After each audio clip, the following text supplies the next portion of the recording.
Hey guys, it's Sim, and this is Wrestling Unlimited, as it's Monday, and that means tonight was Monday Night Raw.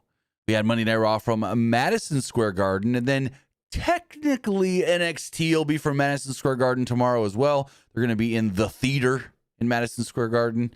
I don't know if they still call it the Hulu Theater or Hulu Live Theater. They used to call it that, if I'm thinking correctly, but so we got NXT tomorrow from Madison Square Garden as well, which is gonna be really cool. But speaking of NXT, Luke, you're going this weekend, right?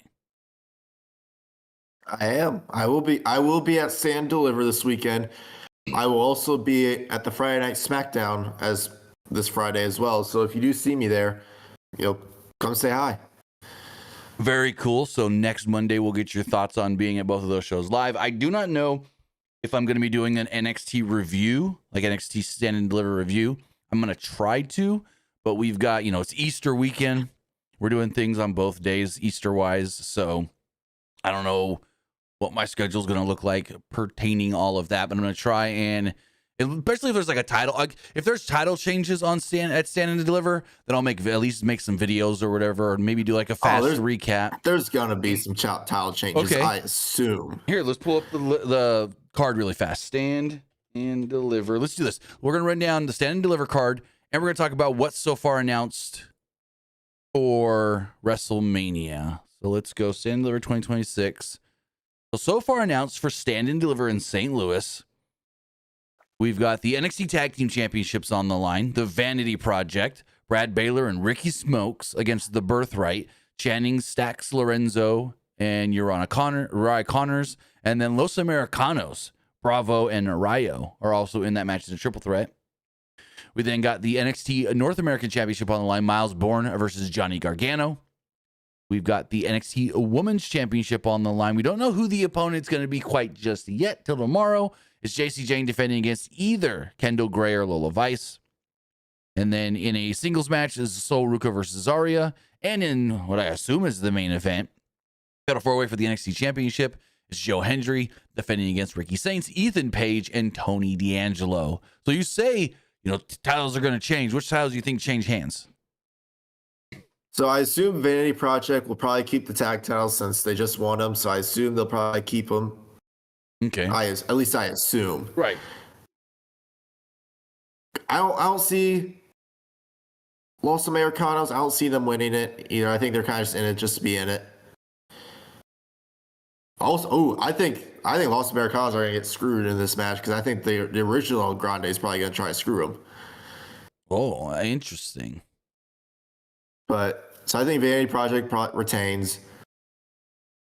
As far as the NXT North American Championship, I could totally see Gargano winning this match as a way to be like, I finally have my confidence back, because they're doing the whole thing. It's like I don't have any confidence anymore. Like Ciampa's gone. I can't win matches anymore. He has nothing to motivate him. And so.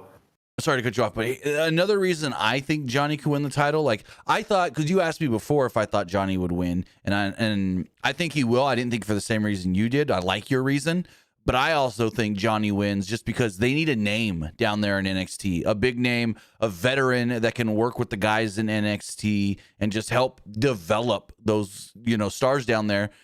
Johnny loves NXT.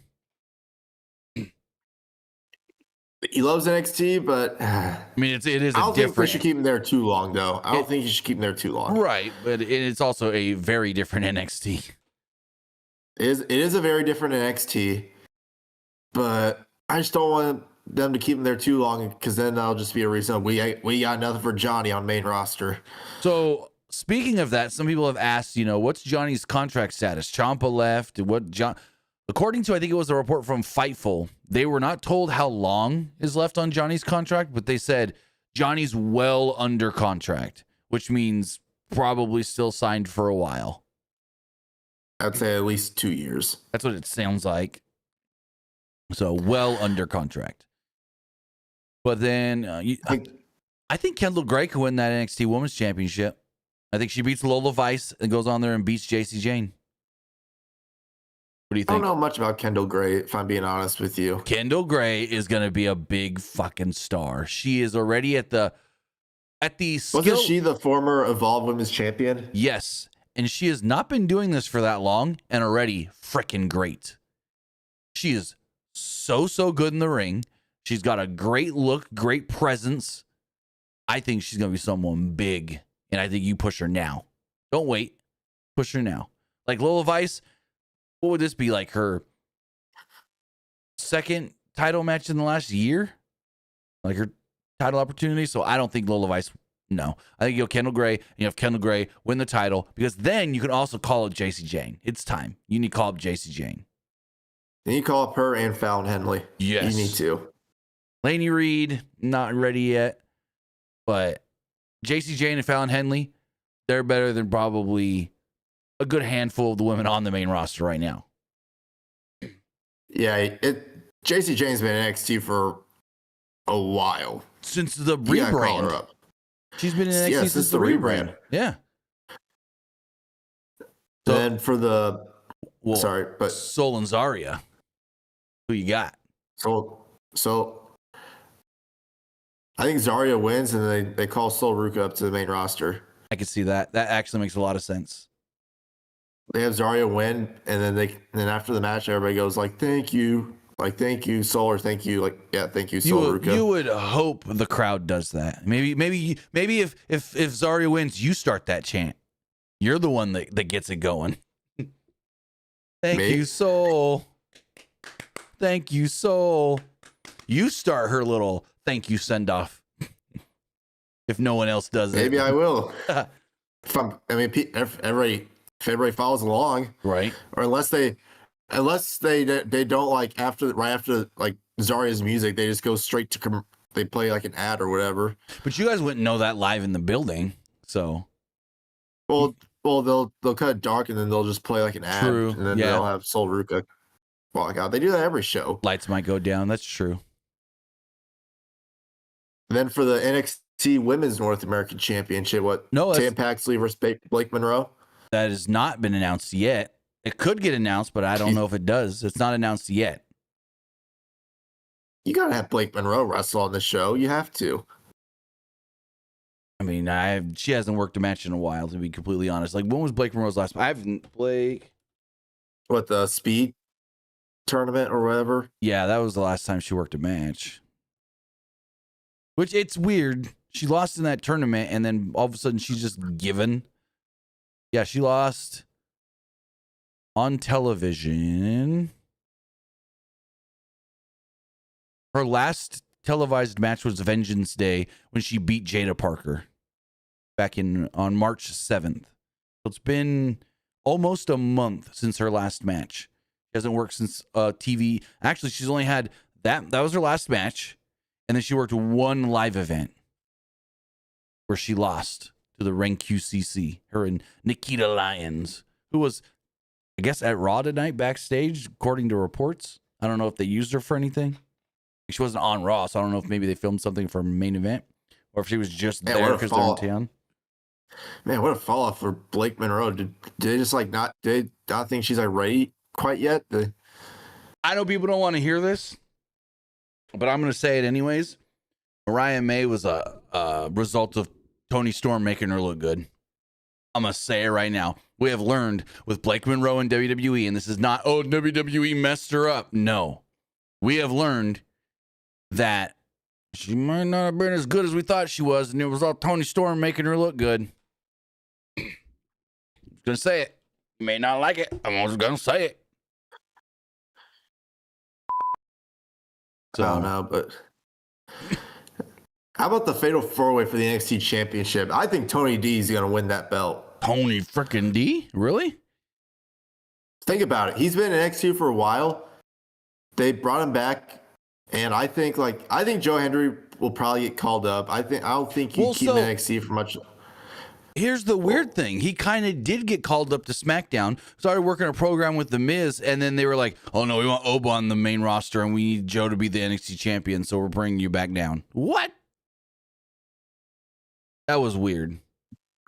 Because he worked like 3 or 4 SmackDowns in a row. They're doing stuff with The Miz, and then just all of a sudden you're back in NXT, but we'll put the title on you. Well, didn't the USA Network really want Joe Hendry? Oh, I don't know. I never heard anything about that. I just know I he's thought there great. was that rumor that the reason why Joe Hendry was on SmackDown because like the USA Network wanted him. Let's look that up. Let's see. Or that was the rumor. Okay, here's something. This is let's see. Let's read this. This is from December.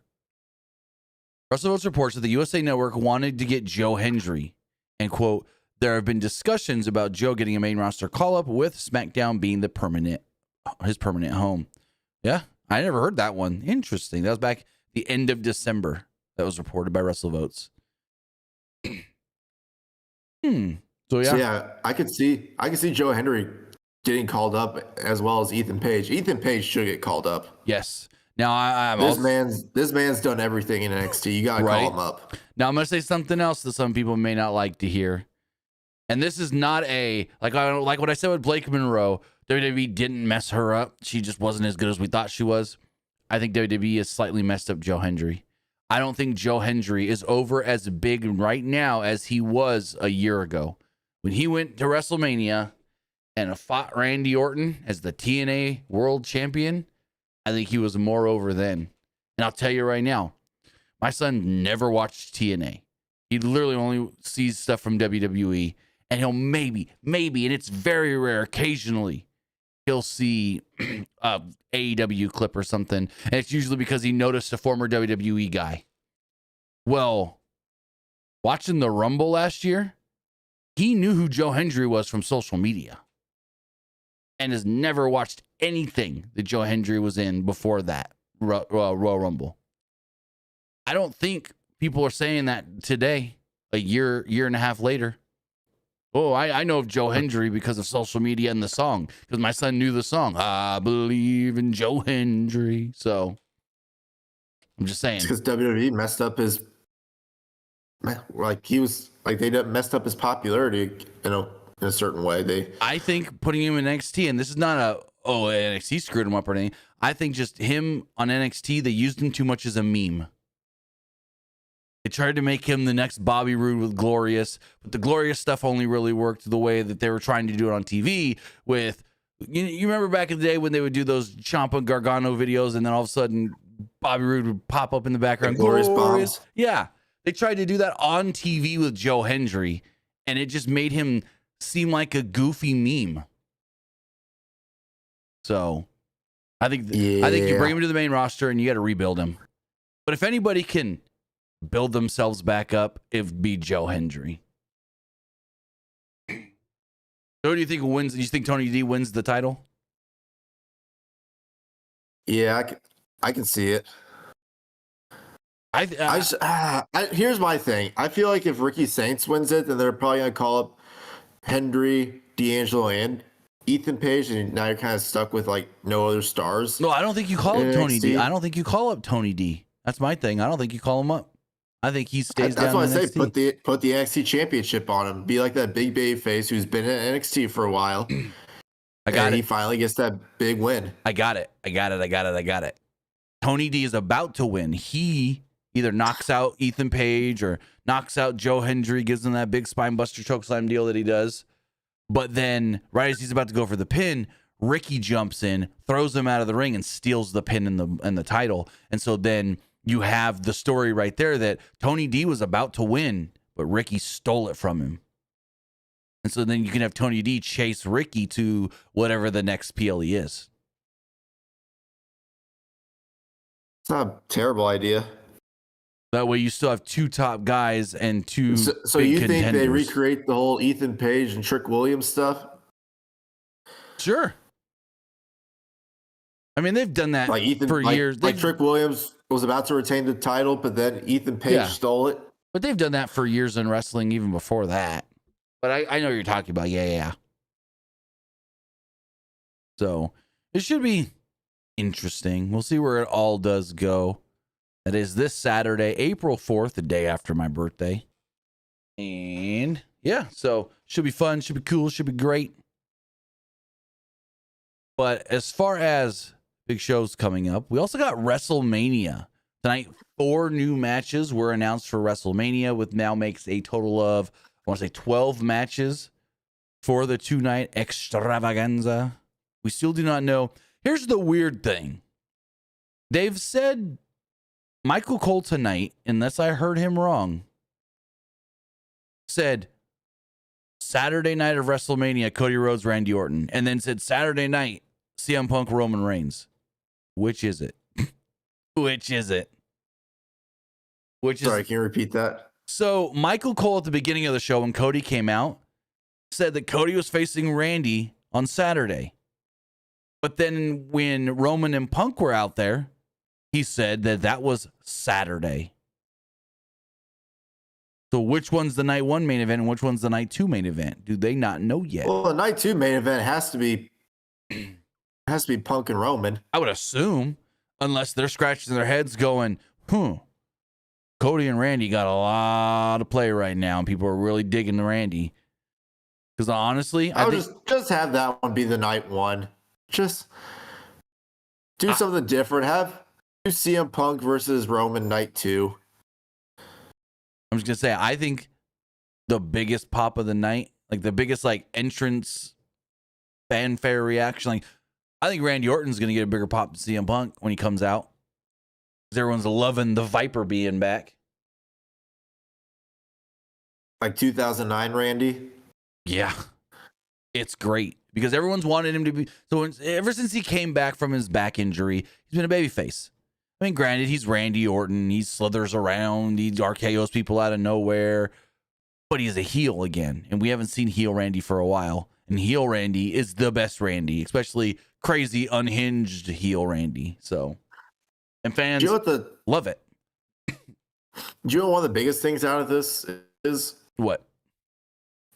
I don't know if you even see it on social media, but a lot of people think, I don't know, I mean, I get why, but a lot of people think Ted DiBiase Jr. is going to do something, make an appearance in this match. Did you see the video he posted?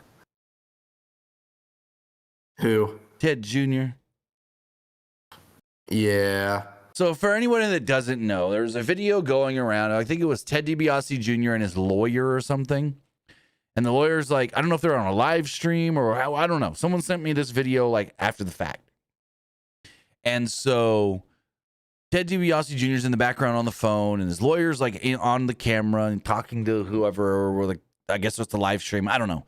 But then you hear Ted in the background say something about, book it, Vegas, the 19th of April. And so everyone's like, oh my God, Ted DiBiase Jr. is going to show up at WrestleMania. Oh my God. But I'm like, well, first off, if Cody and Randy's night 1, he's a day late. So, I don't know. Maybe he's working WrestleCon. Maybe he's doing a signing. Who knows? He ain't going to jail, so we're good there. Unlike his brother. His brother gonna go to jail. Who, Ted DiBiase Jr.'s brother? Yep. I'm pretty sure. What about, was it Ted DiBiase Sr. involved with that stuff as well? I think so, but I'm not sure to what extent. Brett Favre was involved in all this too. It's all weird. So, but this is the biggest. They said this is the biggest fraud case in Mississippi, I believe. Yes. Or wherever they're from. Yes, millions ever. Millions and millions and millions of dollars that were supposed to go to needy families and welfare stuff. And I guess one of the things I heard, Brett Favre put some money towards I don't know if it was a high school or a college volleyball court. I don't know. It was the whole thing. Watch the Brett Favre documentary on Netflix. They talk about it on that. But as far as WrestleMania is going, the new matches announced for tonight. We'll go run down the whole card. But the new matches announced tonight on Monday Night Raw, they did confirm that we're getting Dominic versus Finn in a singles match. So that's not a cage to keep the Judgment Day out. That's not a Hell in a Cell or anything, at least not right now. Again, we still have 2 more Raws before WrestleMania. I think they do a Hell in a Cell at SummerSlam. So you think they extend this Dom? You think they extend Dom and Finn all the way to SummerSlam? Keep it going? I can see it. I mean, I can see maybe. Hold on. I can see Finn winning at Mania, and then maybe like in a week or two, like Dom like beats the crap out of Finn. They do a rematch at like a Saturday night's main event, and Dominic wins that match, and then they do the third match in Hell in a Cell at SummerSlam. So, speaking of Saturday night's main event, the next Saturday night's main event will be taking place on July 18th from where? Right here, New York City, Madison Square Garden. Well, that is where the next Saturday night's main event is taking place, MSG. They announced that today after it got leaked last week. So, but that match was officially announced.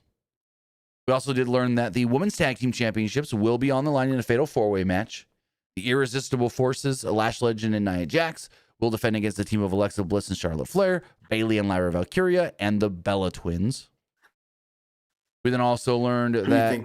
Go for it. Who do you think wins that match? I guess we could do slight predictions now. I think it is... I don't want to say it, but for some reason, I think they go Bellas. They just signed a new 2-year deals at the beginning of the year. And I think they give them one run with the titles. Why not just do it now? Get it out of the way. I would prefer Bayley and Lyra. I was thinking it was going to be Bellas as well. Yeah, I would prefer Bayley and Lyra, especially after last year with the whole Bayley missed Mania and then the Becky storyline with Lyra and all that. So that's what I would want is Bayley and Lyra. But I think they go Bellas. Then we got in a match that nobody was predicting. Nobody reported. This didn't leak at all. Seth Rollins and Gunther. That's an interesting one. Out of just left field nowhere. Two guys that they had a plan for, but injury screwed both of those plans up. So they said, you know what? We'll just put them together. Seth was supposed to fight Braun Breaker. Not cleared in time. Gunther was supposed to fight Rey Mysterio. Ain't even close to being cleared out here. So what do? You put them together. This is the second year in a row that Rey has to miss Mania due to injury. The last one was like the day before, which really sucked. But it's just weird. It's like, why would Gunther help Paul Heyman? What is the reasoning? And then Michael Cole tried saying, Gunther's a career killer. The next career on his sights is Seth Rollins. So are they going to say he's going to try and retire Seth? I hope not. Because here's my thing. Going forward, not every Gunther match has to be a retirement match. You know what I mean? If it's not a title match. So I just hope they don't put a retirement stip on it because Seth ain't fucking retiring anytime soon. And then that would tell you Gunther's losing. I still think Gunther's losing. I think Seth wins this match. Gunther should win, but I think Seth wins. Who do you got? Say Seth. Unless what if they had Braun Breaker? Like what if he was like cleared in time for Mania but couldn't like wrestle? So they had like Braun Breaker come out and screw Seth. Kind of like Seth has been the last couple of weeks. He's cleared for minimal activity, but not cleared for a match yet, so he can go out there and like do a spot.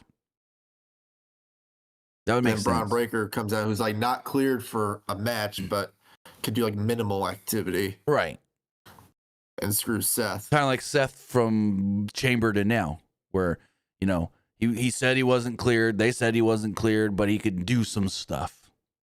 Speaking of getting cleared and doing some stuff, report came out late last week. Bianca Belair has been, she's gotten to the ring doing some light training, which is a good sign. What's been wrong with her? Just injured finger? She broke that finger to the point, like right at the knuckle. And that's the worst place to break a finger is at the knuckle. And I guess like she had it in a cast or whatever last year after Mania when it broke and it healed incorrectly. So then she had to go in and have surgery on the finger. And then she's been doing rehab on that. And yeah, she's been posting her rehab videos on social media. There was a fake report going around saying, she had to have the finger amputated. No. And then people tried crediting that to Coachman.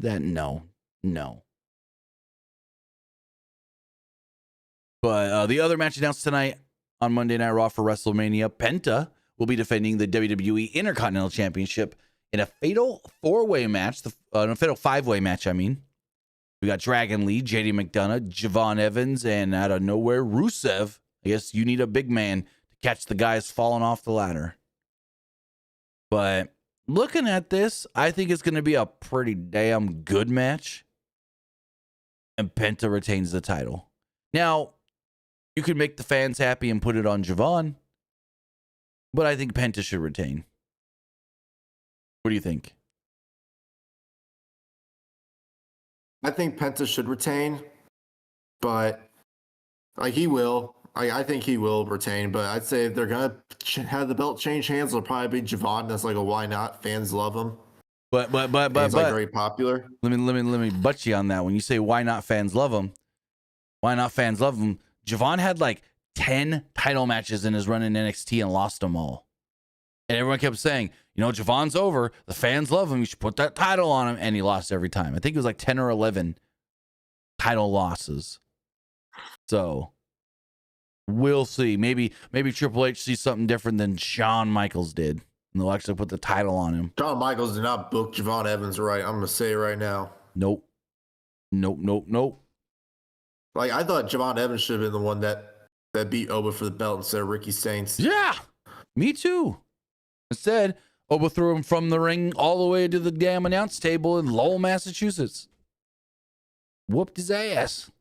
Should have been Javon instead of Ricky Saints. I mean, no disrespect to Ricky. I think Ricky Saints is great. Oh, yeah. He definitely is. And I wasn't complaining about him being like NXT champion at all. Like, he definitely deserves it, but it should have been Javon. Mm-hmm. Really should have. And just really quickly running down the rest of the card here. Jacob Fatu versus Drew McIntyre in an unsanctioned match. Who you got? Jacob. Oh, you do? Interesting. I'm going to go Drew. No, these aren't our official predictions. We'll do official predictions closer to once we see more of the build and stuff. But we're just giving quick early predictions. We also have the United States Championship on the line. Sami Zayn defending against Trick Williams. Unfortunately, I think this is going to be a quick title reign for Sami with Trick picking up the win in the belt. What do you got? I think Trick's going to win. Here's the reason why. Go for it. Because those Trick Williams is very popular on the main roster right now. Like, those whoop that Trick chants are huge. Yes. They've been getting over like crazy. So I think the whole thing is we're going to give Trick Williams a title win at Mania against a proven guy against Sami Zayn. And not only a proven guy, but a guy that you know is going to get a good match out of anybody. So like Trick, I've said it and I'll say it again. Trick is good in the ring, but he's not great yet. So if you want somebody that can take him to a WrestleMania and get the best possible match out of him, you used to say that was AJ Styles, but AJ Styles is now retired. Now it's Sami Zayn. Who do you want to throw in there with somebody where you go, this match needs to be perfect? It's Sami Zayn. Again, it used to be Sammy and AJ. Back in the day, that used to be Christian. Vince used to say, you can't say that. Vince used to say, Vince would never put the world title on Christian until Edge retired, but still, they used to say, you can't have a good match with Christian. They said it with X-Pac too. You can't have a good match with X-Pac, then you just suck. No bones about it. Because those are guys that can go out there and have a great match with anybody. There's always been those kinds of guys, and Sami Zayn's the guy right now. It's like, he can't have a bad... Well, he had a freaking phenomenal match with Johnny Knoxville. So, yeah. Yeah, it's like, yeah, if you can't have a good match like with this guy, you just suck. Exactly. So it's like, there's your test. You put Trick in there, he better have a great match with Sami, because if you don't, then you're all presentation. And they're pushing him presentation-wise as a big freaking deal. Like Friday on SmackDown, when... you know, Carmelo and Sami were in the ring about to start the match, and Trick music hits. Everything stopped. And you just look at Trick, and you're just like, man, they got him on that spinner thing like the old Bobby Roode. And the light coming up from under him. Crowd going crazy for him. Yeah, he comes off like $1 million in a megastar. So I think no ifs, ands, or buts about it. Trick wins the U.S. title. Moving forward, the Women's Intercontinental Championship on the line. AJ Lee defending against Becky Lynch. You think it's Becky so AJ can go back to take time off? Not being around? We don't know what kind of deal she's on, so I think Becky wins. What do you got? Becky or AJ? As much as I want to say AJ, I don't think it's going to happen. It's probably going to be Becky. Yeah, same here. Now, here's one that some people have said, oh, it's super easy to predict, but I don't think it is. Double Femi versus Brock Lesnar. That's a tough one. Yeah. It is a tough one because I don't know. I'm just going to say Oba. I mean, it should be Oba. It really should I'd be. say if it's not Oba, you screwed up. Like, you screwed up big. Because, like, Brock Lesnar, he ain't got much time left. Because is it still the rumor that Brock's going to probably retire at SummerSlam this year? So that's the thing. You just said it right there. Rumor. It's never been actually confirmed or officially reported. It's always just been like, for some reason, after Gunther retired Cena, everyone goes, oh, he's going to retire Brock at SummerSlam. But where did that come from? Nobody knows. It's just all of a sudden people online just started saying it like it was fact, but it's not. It might be. And the reason I think people think it's going to happen at SummerSlam is because SummerSlam's in Minnesota. SummerSlam's in Minneapolis. So it just makes sense. If Brock's going to have a retirement match, why not do it in Minnesota? You know? I think that's Minnesota, where. Oh yeah, SummerSlam, yeah. Yeah, because Brock, Brock's originally from Minnesota. But I think that's why fans and everybody just started just saying that makes a lot of sense. We then also have Ria Ripley versus Jade Cargill for the women's championship. Jade defending this one. I'm gonna tell you right now, I watched SmackDown and I was less interested after watching their segment on SmackDown. I was less interested in a freaking Ria Ripley WrestleMania match. Go for it. I'm going to be honest. Like, this is going to be one of those matches where fans are going to be like, it's going to be a bathroom and hot dog break. And unfortunately, it's a Ria Ripley match we're saying. That's the other thing. The Ria Ripley match. Ria better win this title. Jade, no offense to Jade. No. Man, like. Jade sucks. I was going to say it. Jade sucks. I think it's funny. Like a lot of these like AEW like wrestlers that WWE signed, like Jade Cargill, Blake Monroe,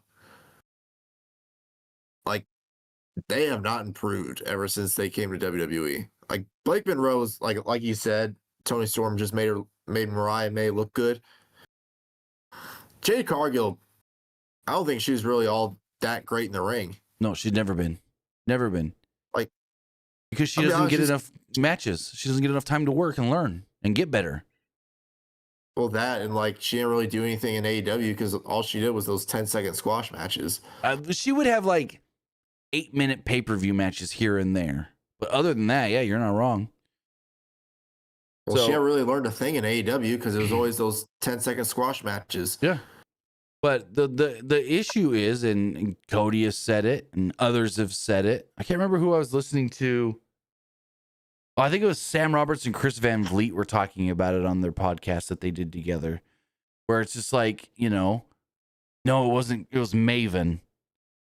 Did you see this Maven stuff from Friday? Where he said WWE's in trouble. I saw a clip of like him criticizing like a spot from like Clash in Paris. Basically, Maven did the back in my day, it was better because of this. This was better because of this. Back in my day. That's what Maven did. So basically, he's saying he's old. Well, he was saying, back.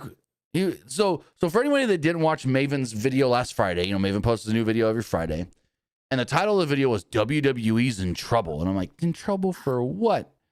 And so I watched the video. And Maven basically says, wrestlers aren't progressing. They're not getting better. They're messing up spots because they don't have reps. They're not working enough matches. When he was a wrestler, they were on the road 4 days in a row. Sometimes 3, most of the time 4. And you're working almost every single night. So instead of having 1 or 2 matches a month, you're having 1 or 2 matches, if not 3 matches a week. And because of that, question. Go for it. So I'll let you finish though, but I do have a question. Go for it. So do you think them getting rid of live events was a bad idea? Because like live events was like a way for like wrestlers to get more reps and get better, but now since they don't really do like live events anymore, they only do them on like certain occasions. You think it was a bad idea that they got rid of live events? So I'm gonna get to that here in a second with what Maven was saying. So Maven was like, we were doing live events. We were working Saturday, Sunday, Monday, Tuesday. Sometimes you only work Saturday, Sunday, Monday. Sometimes you work Saturday, Sunday, Tuesday, depending if you're working NXT or working SmackDown or Raw. But he was saying, but being on the road and working so many matches, and it's like Maven's not wrong here, but he kind of came off like a I know more than them right now kind of guy, where he's saying you'll see a match take place on a Raw or a SmackDown or even a pay-per-view, and it's like the first match that those two wrestlers, if it's a singles match, of course, so those two wrestlers have wrestled each other in, and they don't know how the other wrestles. And so sometimes you see botches more likely nowadays. You see more messed up spots. He said back in his day, wrestlers were working the same people week after week after week on the live events, basically practicing their matches. And it's a thing that it's funny because NXT gets criticized for this, practicing matches. So they probably went to the PC and practiced that match for 3 weeks before they did it on the PLE. Well, that's what they used to do live events. You would practice a match for the pay-per-view for 2 or 3 weeks, 3 times a week, and then you would do it at the pay-per-view, and the match would be really, really good because you've worked it out for weeks in front of a non-televised crowd.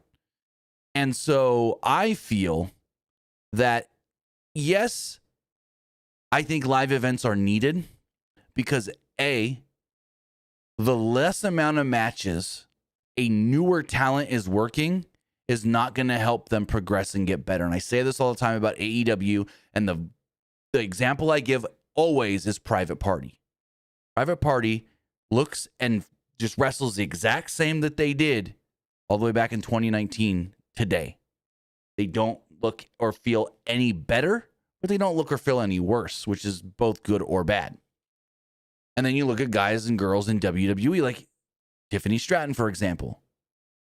She, I wouldn't say messes up a lot, but you see botches here and there in her matches. It's because she doesn't work enough. She doesn't get enough practice, especially now that she's not in NXT. Moving young wrestlers to the main roster, in my opinion, is almost a detriment because now you're working less, you're training less, you're practicing less.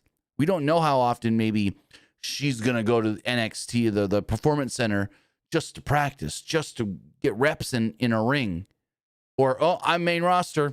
I'm just going to go to Raw every week, go to SmackDown, whatever, PLE. That's the thing. Now that she's on the main roster, for example, with her, she's not even maybe training as much as she was when she was in NXT. At least she had that benefit of, hey, we're throwing you in a ring all week, and then you're going to work your NXT match and your PLE match. So I think, how do I say this? I think live events are needed for A, because it's going to help young wrestlers get better, working more and more and more and more and more and more and more matches. But B, it's also going to help everybody overall, because if you're in the ring less, taking less bumps, then that next bump and that next match you have, you're going to feel it more. But like wrestlers always say, and I'm not saying this from firsthand experience because I don't have any, but from what I've heard wrestlers say in the past, the more bumps you take, the less you feel the bumps. The less bumps you take, the more you feel that next match's bumps, because your body's healed itself up basically between matches. When you've got guys and girls that are working 1 or 2 matches a month instead of 2 or 3 matches a week, you're going to feel it more on your body. Yes, you're hurting your body more, taking more bumps and working more matches, but because you're putting your body through all that so often, you're not feeling it as rough. As it doesn't feel, you're not feeling as rough, I guess you would say. So I think live events should be back to an extent. Maybe you do them every other weekend. You don't have to do them every weekend, but you do them every other weekend. So that's my thing. And then the other thing Maven said was, back in my day, we were all traveling together We were on the road together 4 days a week. We were a real family. Now you have these guys and girls that show up on a Monday or a Friday, and that's the only time they see each other. So they're not really a family, is kind of what he was trying to get at. Where he was like, I was driving down the roads with guys like Randy Orton and Devon, and we were seeing each other more than we were seeing our real families. He was talking about how he got so close with Umaga that whenever his mom would call him on the phone while they were driving down the road, Umaga was like, "Hey, Mom, how's it going?" Umaga would talk to his mom on the phone because they became such close friends. And so Umaga started learning about Maven's mom, and then, would want to say hi to her on the phone when she would call him when they're driving. So that's another thing Maven said. The camaraderie he feels may not be the same. And you're more of, instead of feeling like a family, feeling like coworkers. So I don't know about that part. I don't know about that part because I can't speak to that because he's the only one I've ever heard say anything like that. But the whole working more matches helps. We've heard wrestlers say that for years. The more matches you can work, the better you're going to get. Go for it. I don't know. I feel like it's beneficial and it's not in a way. I'm gonna say that. Yes.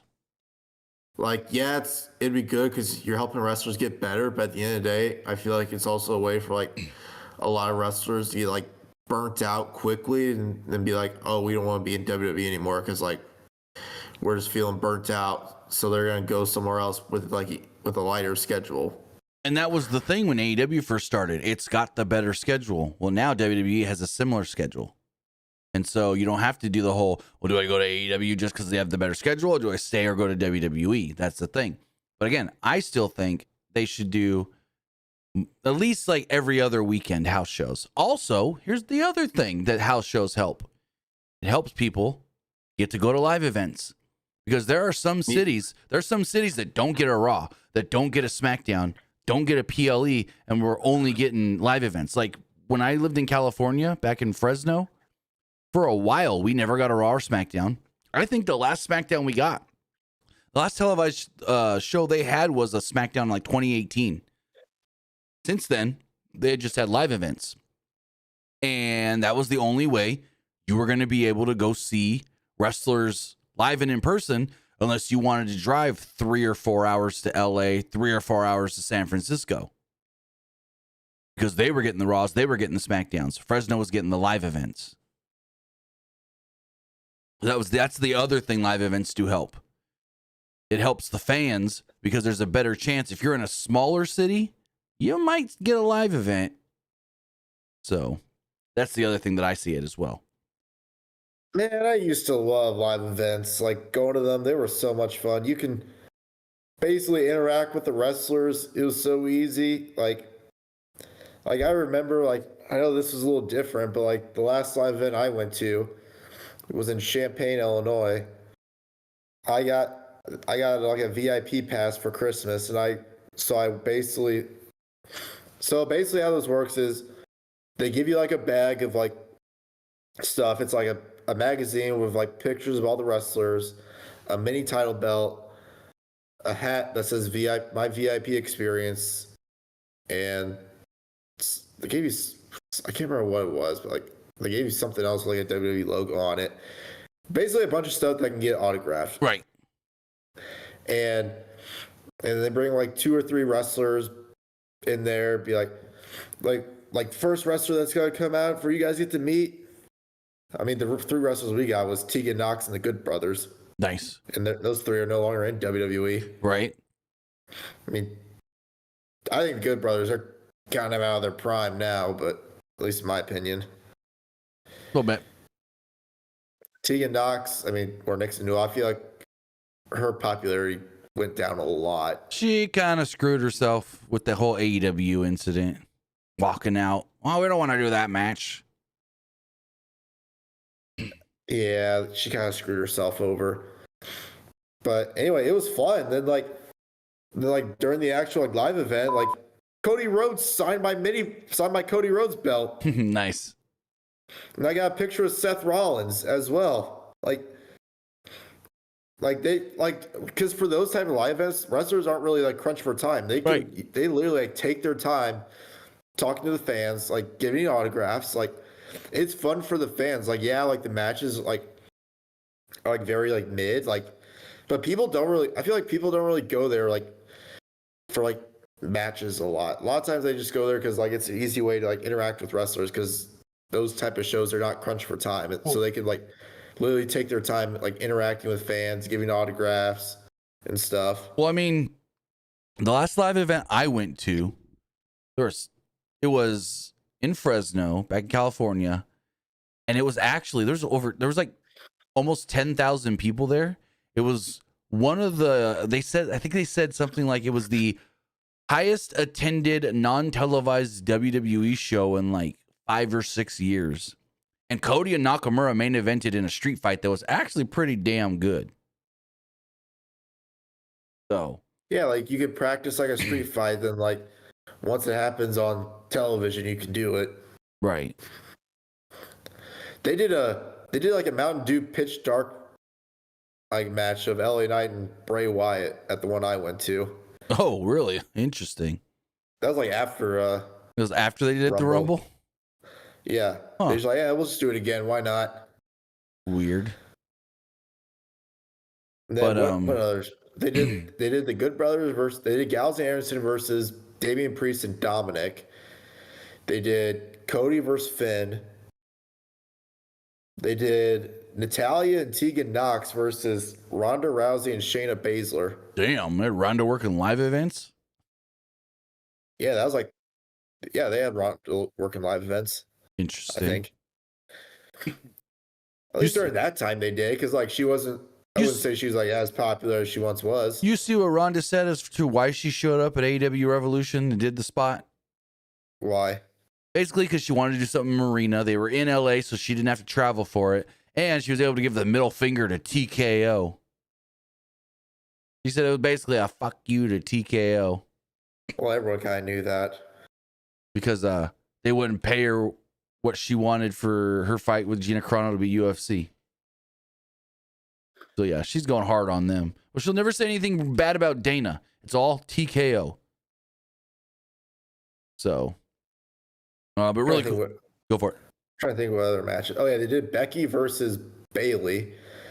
That's when Becky was heel with Damage Control, because I really wanted Dakota Kai there because I was a big Dakota Kai fan. Mm-hmm. And then I got a notification on my phone that said Charlie Girls live on Twitch, and I'm like, damn it. Damn.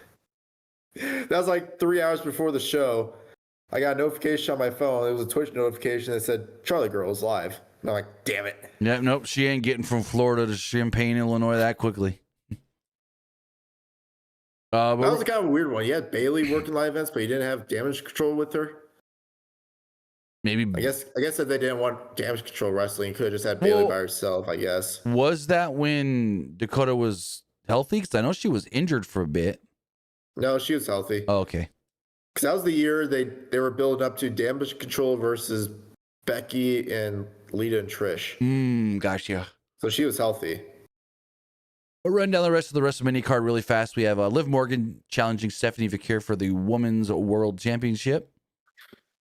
You think Stephanie retains, or is it Liv? It's Liv. I think Liv as well. Liv should. I mean, Stephanie, like, her reign was good. I mean, it was fine. I mean, I wouldn't say it was great. It was good, like, to a certain extent. But I think Liv would have a much better reign. Yes. Then we have Cody Rhodes defending the WWE Championship against Randy Orton. I think Randy should win. I think Randy should win as well. And then CM Punk defending the World Heavyweight Championship against Roman Reigns. I don't know. I honestly don't know. I think this is like a 50-50 toss up. It could go either way.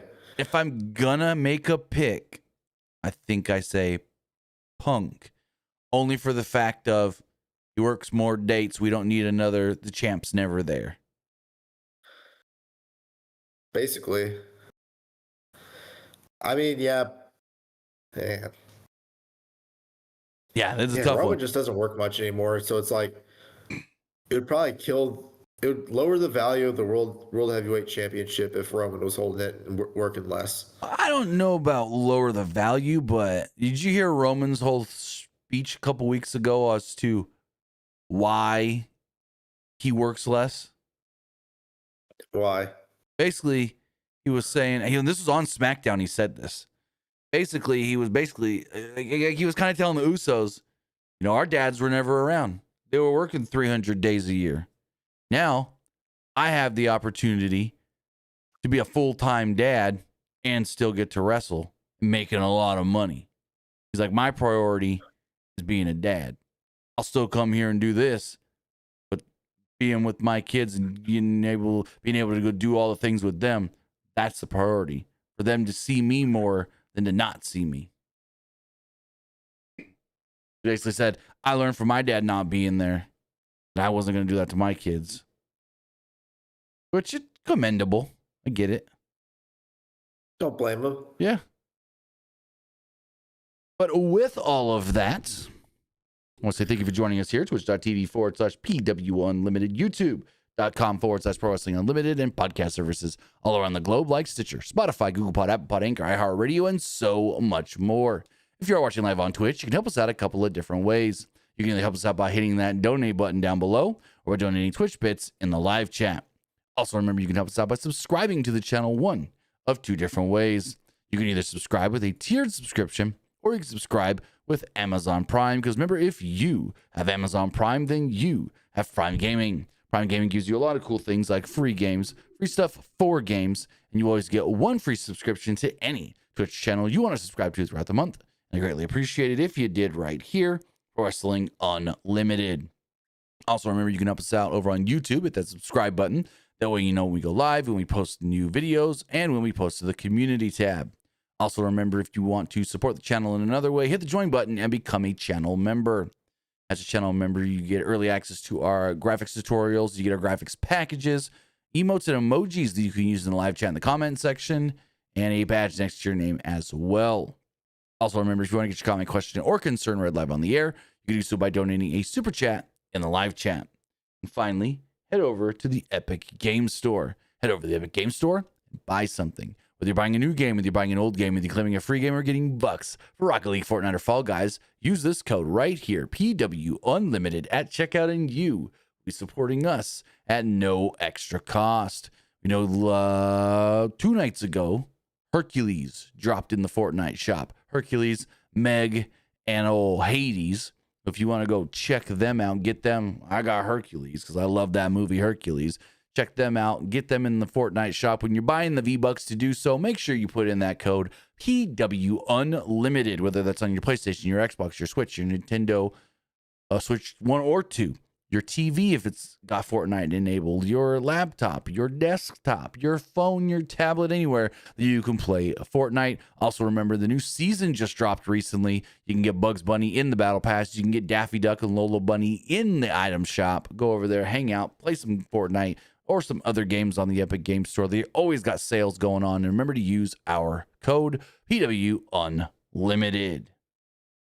With all of that, before we get into Monday Night Raw, we do have some. Hold on. Go for it.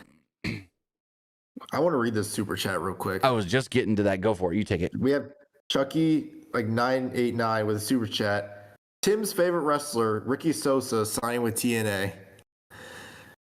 I'm gonna say right now, I didn't even know who he was until you sent me a video about him or whatever. I still don't really know who he is. I just know people are mad because TNA signed him and then he no-showed a match with Michael Oku over in Europe. So yeah, basically he's a European wrestler who got really popular on social media because of his entrance. Yeah. And TNA had him work a few matches, which I've seen those matches. I don't think they're just okay. I don't think they're all that great. I think people just like him because of his entrance, I feel like. But actually, I know you were kind of saying the same thing. Mm-hmm. Because you showed me his entrance, and I was like, I'll watch one of his matches. So I found one of his matches to watch, and I'm like, this guy's still pretty damn green. I just don't see anything right now. Maybe he's gonna have something eventually, but I don't see it. As a fan, I do feel like TNA is kind of like a place where he could learn for a while. They're obviously not going to push him to the moon right away. I'm going to say that. Right. They're not going to do that. I think they know better. I think I trust TNA to like help this guy develop for like another year and a half, I would say. He ain't no Then once lead. he's ready, they can put like a championship on, whether that's the X Division title or I'm gonna say right now, whatever. he ain't no phenom Leon Slater. Leon Is that Slater. what people are comparing him to? Well, I'm just saying because they're both young X Division style guys. So I would compare Well, him no, to. he's obviously not a Leon Slater. Leon Slater is way better than Ricky Sosa. Right. So, but yeah. But yeah, apparently Fightful came out with a report saying, yeah, Ricky Sosa signed with TNA, but he's still gonna work a lot of European events. Oh yeah, yeah. Well, a lot of TNA guys still work indies and stuff. But like him like being in the US, working TNA, then like also traveling to Europe to work events. So Fightful reported, I'm pulling it up here. Ricky Sosa is now officially a member of the TNA roster, and we've learned more about the expectations about him remaining as part of the European independent scene. The reaction amongst promotions such as WXW and KHAO, where Sosa cut his teeth on the European scene, were universally positive. Those we spoke to at WXW still expect Sosa to be part of their roster saved for events that clash with TNA, except for events that clash with TNA tapings. With regards to KHAO, Sosa is expected to still appear at their May 2nd event, but after that event, appearances with the promotion became more unclear. As far as other outlets picking up the story of KHAO's general manager tweeting his displeasure at the signing, it was stressed to us that the fans that as fans pointed out, this was a kayfabe tweet, nothing in real life. So we'll see. He's still expected to work WXW and maybe some more KHAO. So I know of WXW, never heard of KHAO. So we'll see how that all goes. But he's still expected to work European indies. Because you got to remember, TNA only does what, 2 tapings, because they tape what, every other or every third week or something like that. So it's not like they're taping every week.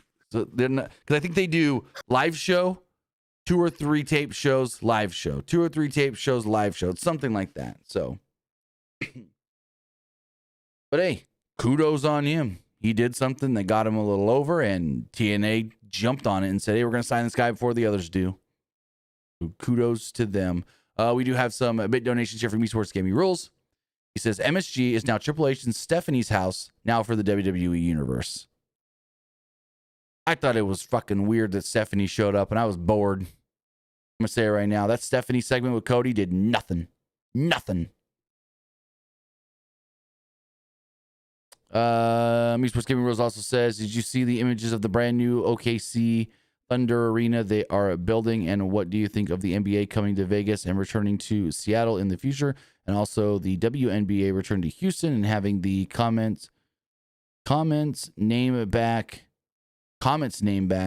I haven't seen any of that. Like WNBA news, I did not know that the NBA is going to go to back to Seattle. I don't know any of this. Have you seen any of this NBA stuff that Esports Gaming Rules is talking about? So the rumor is that the NBA is going to add 2 more expansion teams. And everyone's saying it's going to be Las Vegas and Seattle. See, I've heard that for a couple years now, though. Well, people kept saying like if the NBA is going to add 2 more teams, do an expansion, then they're going to add. Then it's going to be Vegas and Seattle mainly because Vegas would be like a big spot for a basketball team, and everyone keeps saying Seattle because everybody wants the Supersonics back. Right. Well, and it's obviously not going to happen for a while because obviously OKC isn't OKC. I saw something. Hold on. New Orleans. The Pelicans tweeted something earlier. What was this that I saw? Yeah, well, I don't know what this is, but it says, coming to Louisiana in the 2026-2027 season, the Lakeland Squadron. The Squadron are expected to begin play at the newly renovated I don't even know how to say that. I don't know what this... Oh, it's a G League team. That's what it is. Okay, never mind. That makes sense then. Yeah, I haven't followed a lot of NBA stuff recently. Like I saw the stuff of the Thunder Arena. It looks cool. I'll probably go to a Raw or SmackDown there. It's a 2-hour drive. Probably not a Raw, but maybe a SmackDown if they do Oh, one the there. NBA kind of sucks right now, in my opinion. I'm just not hearing a lot of buzz about anything NBA right now. Well, here's the problem. Like, I just don't think it's as competitive as it was like years ago. Mm-hmm. Too many teams are like trying to tank and get like the first overall draft pick. Too many players are like doing the whole what they call load management, which is basically them just sitting out random games just because they don't want to play. And all these stupid like rule changes that Adam Silver keeps making that doesn't need to be made. Right. Like the whole, like I'll say the play-in tournament. I think the play-in tournament is a stupid idea. There should be no reason why a 10 seed is trying to compete for a playoff spot. Yeah, that is true. And then there was something he said recently, like during the All-Star break, that was really bad. Basically saying that they should get rid of the NBA draft and just have all these rookies just be free agents and sign wherever they want. I mean, that would be interesting. It would be a terrible idea because all these all these rookies are just going to go to like these big market teams, like the Lakers, like all these small market teams are just going to like be awful for a while. Everyone's going to want to go to Los Angeles, Milwaukee, because the Bucks have been good recently. And the Bucks kind of suck right now. Well, they're terrible. This year, I've seen that, but like the last couple of years, they were pretty good. But they're gonna get rid of Giannis. Giannis requested a trade. Okay, gotcha. But everyone's gonna want to go to the Lakers. Everybody's gonna want to go to like. I would say these nice weather teams almost. I would say Golden State, but like even they don't feel the same as they did 3 or 4 years ago. Well, Curry's getting old. Draymond is old. Jimmy Butler's hurt. They don't really have any like promising rookies. Mm-mm. So I'd say once Curry's gone, they're going to be screwed for a while. Yeah. Music Gaming Rules also says Gunther versus Seth at WrestleMania 42 Vegas, the next chapter of Gunther career killer arc or something like a news story. Well, I hope they don't turn this into and I said this earlier, but I just hope they don't turn this into is he going to try and retire Seth? No, not in the least bit. Seth has like at least like 12 years left. Oh, I don't know about that. How old is Seth Rollins? You think like 10 years? Seth is 30. He's not that old. Seth is 39. So probably like 7 to 8 years then? Yeah, that seems about more right. Like it just depends on how long he wants to keep going for and the whole... I'd say at least like 7 years. Well, I mean, at least, and then at that point, he'll probably be like a part-timer. He'd be just doing the, 2-3 matches a year, the big ones, a SummerSlam, a Mania, and maybe join the Rumble. So, I mean, people kept saying for a while that Orton could retire in about a year or two, but he's still going out strong. Well, because they thought his back was more messed up than it was, and he took the 18 months to heal it up, and now he's good. So, I wonder how much time Randy Orton has left. Like, on his contract? Is that what you're asking, or just how long? No, I mean like in as far as like his in-ring career. I know recently he had said he's feeling better than he has in a while and doesn't want to stop anytime soon. So, let's see. I mean, a lot of people kept saying he could retire soon because everybody's like, he's got nothing else to prove. He's done everything. I'm looking up when his contract is up. Randy Orton's contract. Randy Orton is apparently signed till late 2029. He's still got 3.5 more years on his deal. So you think he could retire once his deal is up? So at that point, he would be how old?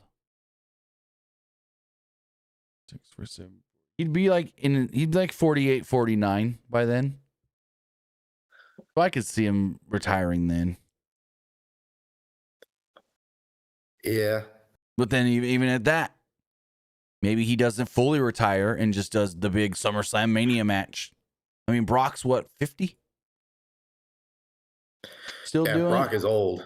He's been. Oh, he looked it kind of tonight. Brock's 48. So Brock's 3 years older than Randy. So yeah, Brock's 48. Maybe got this year and next, and then he's done. We'll see. Honestly, wouldn't be a bad idea if if SummerSlam was his last match. Just saying. Also, speaking of Brock, he did some interview recently. Did you hear his story on how he got the sword tattoo on his chest? No, why? He was out drinking and got so drunk that he just did it and doesn't remember anything about getting the tattoo. He's a dumb drunk decision. Does he still like the tattoo, or does he just like? He likes it, but he just doesn't remember getting it because he was drunk. He's like, I was drunk, drinking in a bar, or a tattoo parlor across the street, and I guess I did it. So that's a funny one. Moving forward, Esports Gaming Rules also says you can't a WrestleMania without an IC title ladder match, without the history of that title and the ladder match in that event. Well, they don't do a ladder match at every Mania. Yeah, they did one last year and the year before. But like they don't. Did they do a ladder match last year? Didn't they do that SmackDown tag team one? Oh, that one, but that was on SmackDown. That was at Mania. No, it wasn't. Hold on. Are you talking about like the match for the tag titles? It was like Street Profits, Motor City Machine Guns, Hold and on. DIY. I could have swore that there was was on SmackDown. Unless I'm thinking WrestleMania 40 then. WrestleMania 40, that was for the tag titles. Remember they split up the Raw and SmackDown Yeah, I remember tag that. belts. Hold on. 8-Town Down Under won the SmackDown belts. And I guess they tried to get the Raw ones, but then Miz and R-Truth like took them out of the ring, and then Awesome Truth won the Raw tag titles. What am I thinking? Freaking Ciampa giving somebody a fairy tale ending deal off like the middle rope to the floor through a table. What am I thinking then? That was TLC at SummerSlam. Oh, that's what it was. Okay, that's where I was getting confused. Because remember, that was DIY, Fraxium, Motor City Machine Guns, Wyatt Six, and the Street Profits. Yeah, see, remember I'm saying I got it all mixed up. I said SmackDown teams in the ladder match. It was that 5-person TLC match at SummerSlam, which was a phenomenal match. Yes. Really good match. Which I do feel like the tag division right now at SmackDown's kind of gone lackluster. Very much so. Very much R-Truth so. and Damian Priest are tag champions, beating the MFTs like it was nothing. You see fucking the stupid skit they did with Truth and Jelly Roll on SmackDown? No. Truth thought Jelly Roll was dumb, and then Rhea showed up, and he's like, look, the Judgment Day's all back together. And Truth's like... You kidding me? And the Jelly Roll's like, Truth, I'm not Dom. I'm not Dominic. He's like, you shaved your mustache off. Yeah, it was dumb. Anyways, he also says, John Cena hosting WrestleMania 42 Vegas. A quote, a break glass reason for low ticket sales. Yes, John Cena, I feel, John Cena hosting WrestleMania is to sell more tickets. Oh, John Cena's going to be there. You're not going to see John Cena wrestle. You may not even see him do a spot. But Cena's going to show up in his suit, and he's going to be the host. But we don't know what that means because we've seen a lot of different hosts. Remember, Cardi B was supposed to be the SummerSlam host, showed up on night one, said, welcome to SummerSlam, at the beginning of the show, and we saw nothing else. That was it. But then we had like Miz and Snoop Dogg. They hosted WrestleMania 39. And they were involved in both nights. Shane McMahon wrestled on one night against the host, and Pat McAfee and George Kittle did the other night. So it's like, it's kind of varying on what the hosts do. Sometimes the hosts are there just to say there's 63,000 people in the building, and then that's it. So I don't know. Remember when the Rock host? All right, did you close that? What was that interview that Chris Van Vliet did with that you were talking about earlier? Which one? Him and Sam Roberts? Yeah, did you see like Sam Roberts saying that WrestleMania 27 when the Rock hosted, that was like the worst WrestleMania ever? Yeah. Because the main event with Miz and Cena, like that was they were saying that was a terrible match, and Rock interfering. Didn't really do anything. Well, Miz don't even remember the match because he was knocked out, concussed. He was like concussed. Yeah. Biggest They said moment. Miz doesn't even remember the match. Biggest moment of his career, and he remembers none of it. Which. And then Chris Van Vliet said he had like a family member with them at that show, and they're like, "Did The Rock win the match?" He's like, "No." And Chris was like, "No, Rock wasn't even in the match." Yeah, people were very confused about that, but nowadays they would have stopped that match if they realized Miz was that messed up. Like we saw Friday in the TNA. Did you see that with TNA, the Steve Macklin and Mike Santana match? Did you see that one? They stopped it. It went like a minute or two, and I give Macklin I only saw the clip. I didn't watch the show, but I saw like the clip of the whole thing. Macklin was like doing a move off the ropes, and Santana caught him with a super kick. Caught him pretty good, and Macklin went down, and he was rubber legs. Referee jumped in. She was like pushing Santana back. She says, "Hold on." She's like telling him, she's like, wait, hold on. And they're like checking on him. And eventually she was just like, nope. Throws the X. Doctor jumps right in. She's holding Santana back still.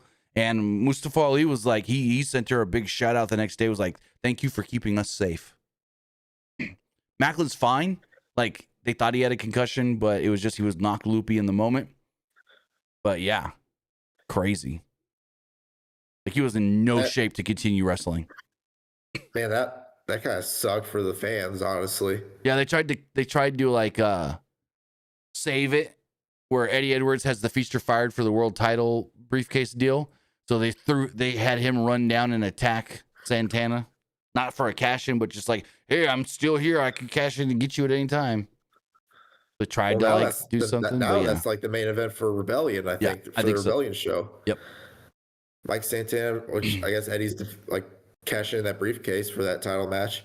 Right. Let me get through the rest of these bit donations really fast. He says, "What do you think of the WWE Hall of Fame class of 2026 so far?" Well, so far, I think we've got it all. Other than the legacy match deal that they haven't announced yet, I think we have all the names that are going to go in. It's an okay card. Better than okay. I mean, you've got Demolition, AJ, Stephanie, Sid, and then you got like Bad News Brown, but they're calling him a legacy deal. So I don't know if I don't know. That's weird. Dennis Rodman as well. Rodman. Yep. That's a cool one. But the thing is, what match do they put in there? Last year they did a match. In the Immortal Moments. It was Bret versus Stone Cold, which that was the match that made Stone Cold. But what could the next one be? I think we talked about this before. I think we said Hogan and I said Andre? Hogan and Andre, but you were like iffy on it because you were like, I don't know if they put in like two dead guys. I mean, they could, but who? I don't know. That would be a weird kind of like who inducts it? Like, you think because like Bobby the Brain Heenan, he passed away. I mean, Hogan's gone. Andre's gone. Like, what would you do? Have Hogan's son talk about it? He wasn't even born yet. That's the thing. Like, who would go up there to accept it and talk about the match? I just don't know. That's a weird one. Kind of that kind of stuff. Because everybody involved in a way is already passed away. Exactly. And then I'm trying to think what else. What about Shawn Michaels? And I almost said Shawn Michaels versus Bret. But I don't know if you want to do Bret twice in a row, because I also thought you should do like one of the Austin Rock Mania matches, but then it's like you already did Austin. You don't want to do Austin 2 years in a row. What if they did like an Undertaker one? First Undertaker Kane Mania match? Maybe. It's gotta be Kane. Well, they did, or Undertaker versus Snuka. Undertaker Shawn versus Hell in a Cell. I would say Undertaker Foley, but Foley don't want nothing to do with WWE right now. Like, Undertaker Foley would be a perfect one to do. Their Hell in a Cell match, King of the Ring 98. But yeah, Mick don't want nothing to do with that company because of Trump, and so I think you can do Undertaker, Shawn Michaels, Hell in a Cell. Esports Gaming Rules also says Goldberg's still mad at WWE about his retirement and Asuka. I don't know what the and Asuka has to do with anything. But yeah, a fan asked Goldberg, what were you thinking when they took the mic off during your retirement deal? And he was all, yeah, I'm pissed off still. And they're like, you think it was Triple H that pulled the plug? Oh, I bet you it was. Goldberg's still salty. And he also says, do you see a triple threat match? Asuka, Io Sky, and Kairi at WrestleMania. I think it's just going to be Asuka and Io. Yeah, singles match. And like Asuka, what if they did the match and then Kairi accidentally screws Asuka, which 100% what I would think. Asuka goes ballistic on Kairi and Kairi turns babyface. Yeah, I think that's 100% what they can do. But as we've gone over an hour and not talked about Raw much yet, we got to talk about Monday Night Raw that kicked off with Cody Rhodes. Cody Rhodes is here, Madison Square Garden, big reaction from the crowd. Before he can really say anything, he's interrupted by Stephanie McMahon. And I'm like, what the? And I started watching 10 minutes late. So I didn't see anything that had happened yet or whatnot. But I started watching 10 minutes late. By the 30-minute mark, I was already caught up because there's so many fucking commercials on this show. I was able to catch up being 10 minutes behind. Anyways, so Cody's out there, doesn't say anything. Stephanie then comes out. She interrupts him. And she says, I'm here because my last name's McMahon. My family, my grandfather built this arena. And I'm like, sure, whatever. She then says, you, me, and Randy, we have something in common. We're generational talent in this business. She goes on to state that she says that the three of them are generational talent. They all took different paths to get to where they did in life. Rhodes took the golden path, and that was wonderful. He was true to himself and believed that he could bring out the best in his opponents. Orton, he couldn't do that this time. He couldn't do that this time against Randy Orton. She said Randy Orton doesn't just hear the voices in his head. She thinks Randy controls the voices now. And so the voices are telling him to do things, and he just does it anyways. I don't know. She got all kinds of confusing. Then she said, you're not Dusty. She's talked shit about he's not his father, and he's not as good as his father, or whatever. And I'm like, what the fuck are you talking about, Stephanie? And then she said he said, the fans have always wanted this student-teacher dynamic. The case here is I stopped being the student a long time ago. I wasn't the student when I was Orton's babysitter, making sure Orton was still breathing in the car that they rode together. And I'm like, what are you talking about? Both of them are just saying just the randomest stuff. Rhodes said he was not the student and he was not afraid of Randy. Cody said that he was not his father and added, quote, you want to bring up fathers? I'm not mine. You're not yours. No. He said, I'm not mine, right? Stephanie McMahon, with all due respect, you're not yours either. And I'm like, okay. A subtle way to bring up Vince without saying Vince. Crowd popped for that one because they knew what they were talking about. Stephanie then slapped Cody. And I'm like, man, this really is just boring and sucks. Stephanie said that she was out here because she cares about Cody. And I'm like, cares about Cody? We've never seen really anything in the past, Cody and Stephanie. They did that storyline with Stephanie and Dusty, where Dusty teamed with, his sons against the Shield or whatever. But other than that, we've seen nothing with Stephanie and the Rhodes family. So it's like, what are you talking about? You care about Cody for what? I don't know. This is all kinds of dumb. She then says, this is when she says again that Orton controls the voices. It's not him just listening to them. And she goes to leave. Cody grabs her by the arm and spins her around and basically just tells her thank you. And then they leave and wrap it up. I did not like any of this. What'd you think? Yeah, this sucked. Yeah, I'm like, what are we fucking doing here? And then do you know what I thought? I thought they were gonna do? Oh my god! Do you remember in 2009 the Triple H and Randy feud where Randy RKO'd Stephanie and then they handcuffed Triple H to the rope and then Randy looks at Stephanie passed out and kissed Stephanie? Well, they vaguely mentioned that where they talked about Randy being crazy and he's done some of his craziest stuff to Stephanie. So they vaguely mentioned that, but yeah. That's like one of the most viewed YouTube videos on WWE's channel. That freaking clip of that gets posted on Twitter all the time. I see it so often. Triple H is in the corner, going like this, trying to pull the freaking handcuff off, and Randy's just slithering around, and then he goes over to Stephanie and just slightly kisses her. I'm like, what the? Okay. It was great in the moment. But now I've seen that clip so many times, I'm just like, whatever. But like at the time, that was like, oh my God, kind of like WTF moment stuff. Like, it was great in the moment. That's like WWE's like second viewed clip, and their most viewed video like ever on their channel is the Cena and Brock brawl back into 2012. Interesting. I've never looked what they're most viewed. Let's see. Most popular. Oh no, it is number one. Randy Orton makes his proposal with Triple H. Oh, it is? 328 million views. Oh, the second one's the Cena and Rock versus Miz and Truth. Yeah, 271 million views. Crazy. And third is Stunning In-Ring Proposals, top 10. Mm-hmm.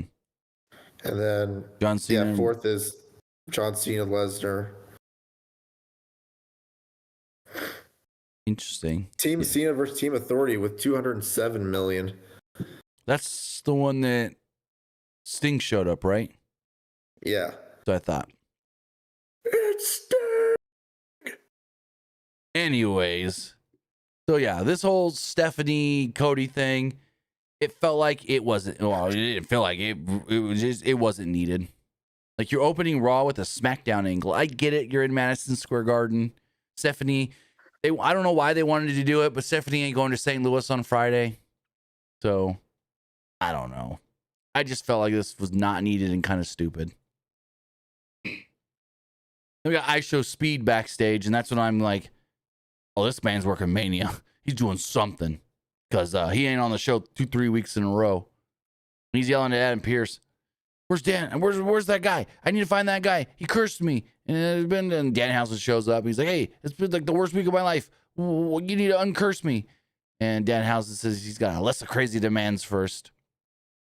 Pearce then said to cheer up Speed by telling him, or he tried to cheer up Speed by saying you got a front row seat for the tag team match up next. LA Knight then showed up and they said, you're the guest commentator. So yeah, they put I Show Speed in the front row next to Logan Paul's mom, of all people. Like, interesting. So the first match of the night is the Street Profits. Not the Street Profits, Street Fight. I don't know why I wrote Street Profits. It's Street Fight. The Street Fight for the World Tag Team Championships. Jimmy and Jey Uso against Logan Paul and Austin Theory. The match itself goes almost, I want to say like 17 minutes. No, not that long, but it was a longer match than you would have expected. Anyways, Usos did some dives early on before commercial break, but it didn't really matter because Division took control with weapons. The Usos then came back with some ugly-looking super kicks, like didn't really look all that great. They placed trash cans over Paul, put a trash can over Paul's head and obliterated him with the kendo sticks. Paul at one point approached his mother in the front row. He was all beat down and disheveled, but she gave him the brass knucks. I Show Speed then tried to stop him and say, hey, don't use those. You don't need to do that, Logan. LA Knight then saw what was going on, so he got up from commentary and tried to go over and stop him. And then Logan, this is all so convoluted. Logan then grabs I Show Speed. As LA Knight is pulling Logan Paul away, Logan is pulling I Show Speed over the barricade. He then drops the brass knuckles. I Show Speed picks him up and puts him on for God knows why. LA Knight then goes over to I Show Speed, taps him on the shoulder. So I Show Speed's like, who are you? What's going on? Turns around and punches LA Knight, knocks him out with the goddamn brass knucks. And I'm like, what the hell is going on here? So then Logan Paul tries to use the brass knucks. Jimmy Uso kind of leans out of the ring and he pops Jimmy Uso as Jay was on the top. Jey Uso sees this, so he's a dive to Logan on the outside. Austin Theory's already been knocked out. So then Jimmy Uso's now knocked out laying there. Austin Theory then just slightly rolls over on top of Jimmy, and the ref's like, I guess I got to count this. 1, 2, 3 new tag team champions. Logan Paul and Austin Theory are your new world tag team champions in just a match that I think is setting up a 6-man at the pay-per-view, a WrestleMania. I think this is setting up Austin Theory, Logan Paul, and I Show Speed against the Usos in LA Knight. What did you think of all this? I mean, I can see it. I can see it possibly happening. That 6-man tag. What did you think of the match? I thought the match was just fine. I mean, the match was fine. I mean, I kind of had a feeling Logan and Theory were going to win. Also, Usos got new music. Did that? I didn't even see their entrance. I fast forwarded, trying to catch up. They got new music. Okay, yeah, I was trying to catch up, so I fast forwarded the entrances. Is it good at least? I'll have to listen to it again. Gotcha. I mean, for a street fight, I was a little disappointed. As just a title match on Raw, it was fine. They showed some celebrities in the crowd, like Jeff Ross and Lin-Manuel Miranda. Well, Liv Morgan then came down to the ring. She did the whole, I'm the greatest of all time. And then said, that's the cutest I'm going to be because Stephanie McCure, you're done for, bitch. She said that it was one thing to attack her, but it was another to attack her family and dirty Daddy Dom. She wasn't surprised because Vicure doesn't have a family here. Vicure claimed that Morgan hid behind her family, but Vicure's sneak attacks was just as bad, if not worse. Morgan wondered if Vicure was scared to confront her face to face, and that's why she always attacks from behind. Vicure then did finally come out to her music and took her time coming down too. Then dropped Morgan with a thrust kick. Vicure grabbed a steel chair, and it was a trap because, well, Roxanne Perez is back. Roxanne came down and decked her from behind. The two heels then hammered away and beat her down 2-on-1 before Liv gave her an oblivion and stood tall at the end. But cool. Roxanne's back. Good to see. I know she was dealing with some health issues, but it's good to see that she is back on the road. Unfortunately, it looks like she's not going to have a match at WrestleMania, so maybe she's involved with this. It was fine. Just another way to build it up. A lot of like little brawls here and there tonight, which felt like a lot of same. Too much of the same, it felt like. What did you think? Yeah, I see what you're saying, but it was cool to see Roxanne back. I know she was kind of like posting a lot of TikToks and get ready for me while I recover from injury, like or something like that. She was posting like videos of like her during her recovery and everything. But yeah, she's probably not going to have a title match. I don't think she has any match at Mania, unfortunately. Yeah, I mean that's what I was gonna. That's what I meant to say. She's probably not going to have a match at Mania. This is why they need to bring back them damn Andre the Giant and Women's Battle Royals. That way you can get everybody on. Well, they still have the Andre the Giant. They haven't announced it yet. Well, I still think that, yes, they don't do pre-show matches really anymore, but for Mania, those should be the pre-show matches. You do the men's on one night as the pre-show match, the women's on the other night as the pre-show match. Also, people are forgetting this. The first hour of both shows are going to be on cable. I think night 1, hour 1's on ESPN2, and night 2, hour 1's on ESPN. People keep forgetting about that. So here's my question. If we know the first hour of either night is going to be on ESPN and ESPN2, what should like open each night on ESPN? Should they do that ladder match as one of those nights on ESPN? That's what I'm thinking. Wouldn't hate it, but it kind of suck for some of these guys. No, it wouldn't. I don't think that many people would watch it. No. Think about it. Get like overshadowed. Think about it. I think more people will be watching on ESPN and ESPN2 than the actual pay-per-view itself. Because there's still not. I think the number of people subscribed to ESPN Unlimited overall is less than the number of people that would watch WWE on Peacock. And you're not getting everybody subscribed to ESPN Unlimited watching WrestleMania. Because I know at one point they only had like 20, 30,000 people subscribed to ESPN Unlimited. So that's the thing. I think you're going to get more eyeballs on your match if it's on ESPN or ESPN2 than if it's on ESPN Unlimited.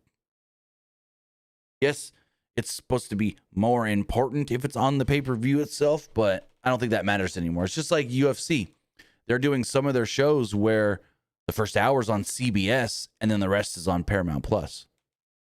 I think it's going to happen with the White House show as well. So Austin Theory and Logan Paul are backstage celebrating. They got ISHO Speed there. Paul Heyman shows up, basically says to watch over ISHO Speed. He tells Speed, you're in good hands. We'll keep you safe. He told Division to take care of him, take him to dinner. They can go celebrate. After they left, Heyman bluntly said, the Usos are going to kill him. Paul then was approached by Adam Pearce. And basically this whole thing was a overarching storyline throughout the night. Paul, did you check your email? Paul, did you check your email? Paul, did you check your email? And Paul just kept making fun of him. So,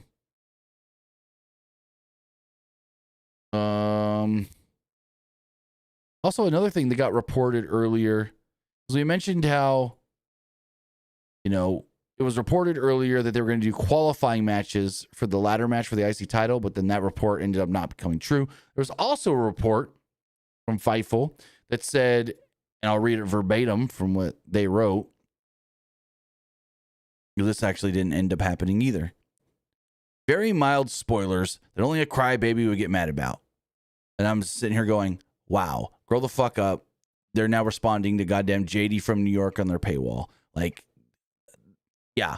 I don't know if you saw all the stuff with Sean Ross Sapp and JD from New York. It basically made me not even care about wrestling Twitter anymore. Like, these guys ruined fucking all of, like, yeah. I can go on for a while on this, how just immature all of them are. I'm just going to say it right now. But they said WrestleVotes on Fightful Select has learned the Roman Reigns and CM Punk are scheduled for multiple segments tonight. You see them more than just in the last 15 minutes of the show? Yeah. When? Because I didn't see him anywhere else than the last part.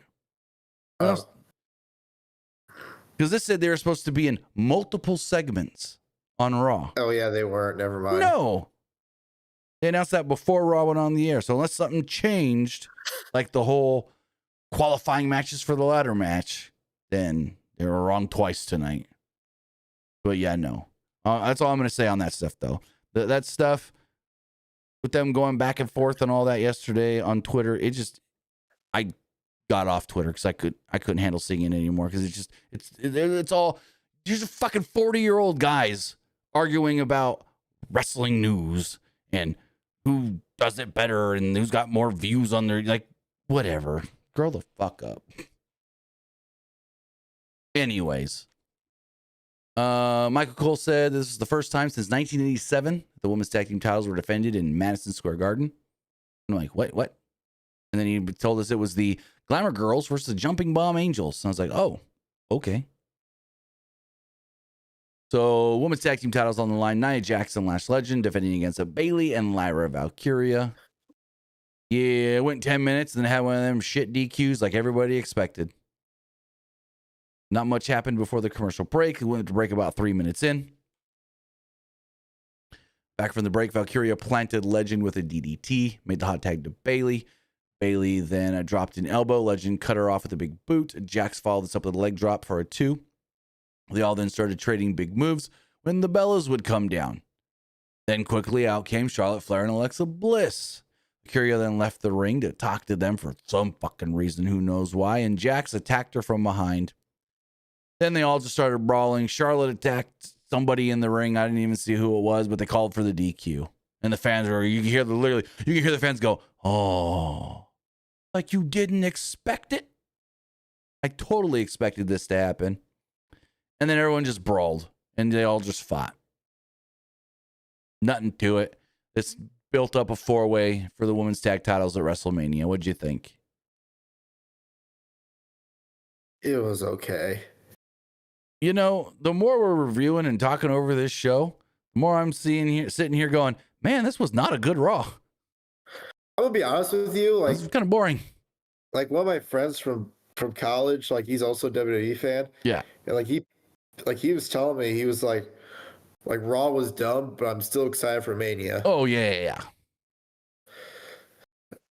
Because yeah, like Mania, like it should be like okay. I will say, like I understand a lot of people like feel like Mania doesn't feel important this year, mainly because a lot of injuries have happened. Right.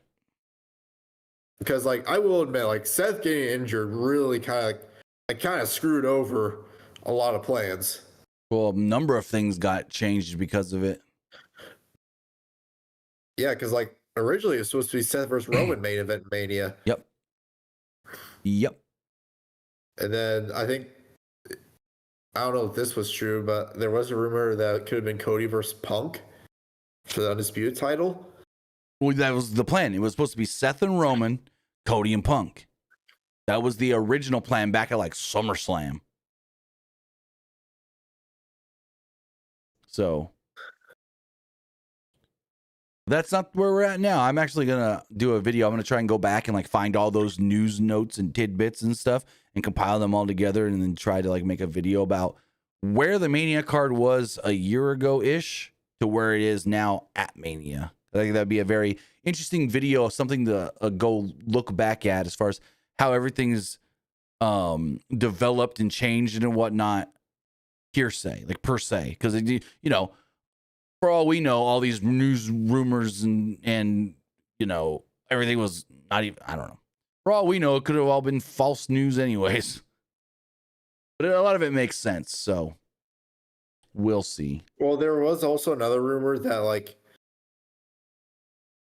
Braun Breaker and Bronson Reed were gonna win the tag titles like under like Seth, but that didn't really come from like a credible source. No, but I could see that one happening because I think it was Meltzer and Alvarez may have said one time that they wanted all the members of the division to have gold, so they really felt like the top guys on Raw. That would have made sense. Austin Theory like joining them as well. Yeah, we knew Austin Theory was going to join them well before what's it called? Survivor Series. All right, I need to get some water real quick. I'll be back. Go for it. I'm going to talk Brock and Oba. The good stuff. But Brock Lesnar comes out with Paul Heyman. He's in his gear. He's ready to fight. He wants to go. Heyman repeated what he said about, whatever happened 2 weeks ago and this, that, and Brock's ready to go. Brock's just like, hey, Paul, quit your fucking talking. Oba, get your ass out here. Lesnar was tired of all the talking. He's pissed off, ready to talk, but out comes Adam Pearce. Adam Pearce comes out and goes, no, this isn't going to happen. I need to, what he said, protect one of my main events. What are your main events?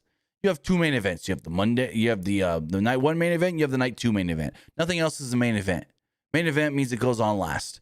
So saying Brock and Oba is a main event, no, it's not, because that match ain't going to headline either night. But Adam Pearce says this isn't going to happen. We're not going to do this. All of a sudden, the lights go out, and out comes Oba. Oba marches down to the ring. Security tries to stop him, and he knocks them down, throws them into the barricade, basically. Kills one guy in particular, launching him halfway up the air in the ramp. Dropped him on the floor. Pearce then got in Femi's face, but Femi shoved him into the barricade, just knocked over the GM. Here's my question to you. You think they're going to fine Oba Femi in storyline for knocking over Adam Pearce, pushing the GM? Yes. They should. Well, like if Randy Orton got fined for RKO and Nick Aldis. Exactly. Like they have to fine Oba for laying his hands on Pearce. Yep, that's what I was thinking too. So the crowd's loving this. Oba gets in the ring. Him and Brock Lesnar start to go face to face when Triple H runs down. The crowd starts chanting, holy shit, because no one else can keep these two apart. Triple H comes down there and he's yelling at both of them. They get face to face again. He steps between them. He yells at Paul, get Brock out of here. Get Brock out of here. Brock gets to the floor. He then grabs the steel steps. Looks like he's going to throw him into the ring, but he just throws him into the side of the ring instead. Paul and Heyman then go, or Paul Heyman and Brock go to leave. Brock finds one little geek security guy, so he gives him a big F5 on the floor. Like, this guy took a hell of a bump. And that's how the segment ends. Triple H is in the ring with Femi trying to calm him down. And Brock and Paul Heyman are leaving together. What'd you think? Oh, this was like one of the best things on the show.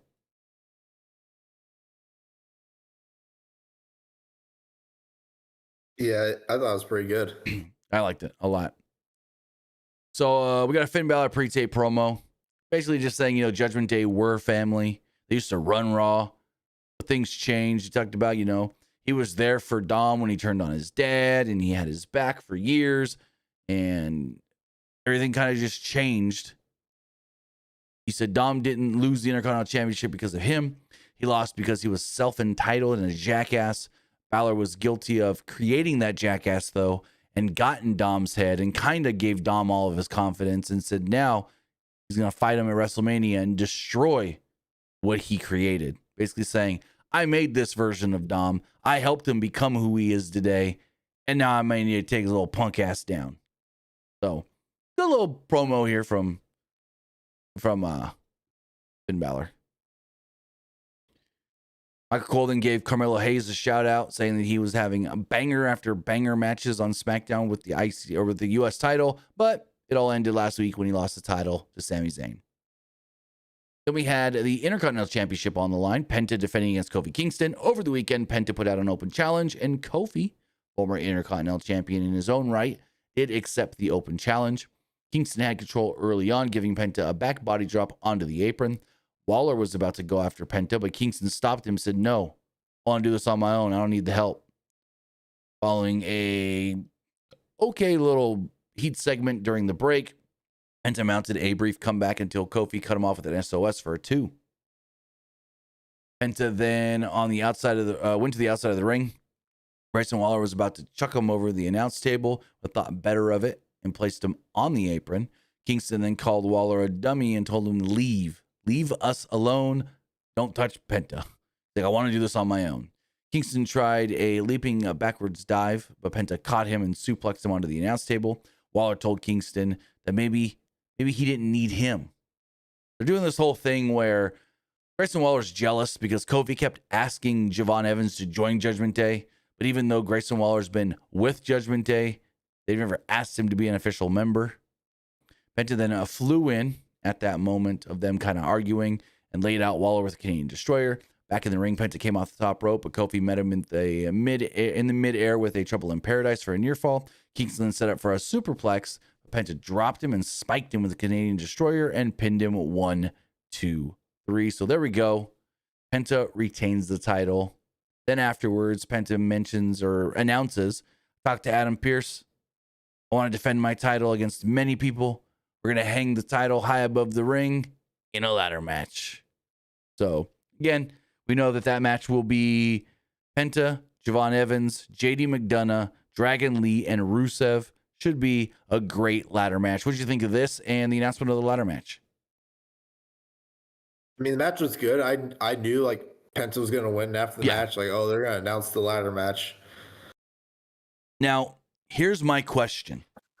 Earlier I said these ladder matches are usually 6-man ladder matches.